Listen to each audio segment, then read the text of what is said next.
Hello guys, in today's video I talk about how to fix Instagram story not uploading problem. So the answer is easy. Just go to the settings and then scroll down to the apps section and then go to the search and search Instagram and then go to the storage, and here you will find this clear cache option. Click on it.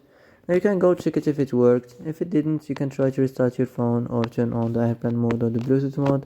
You can also try to clear data, but be careful.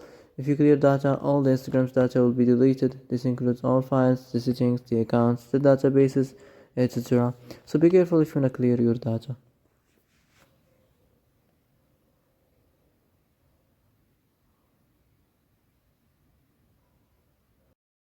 So that's it for today's video. I hope this is the answer you've been looking for. If you like this video, don't forget to like and subscribe, and see you in the next video.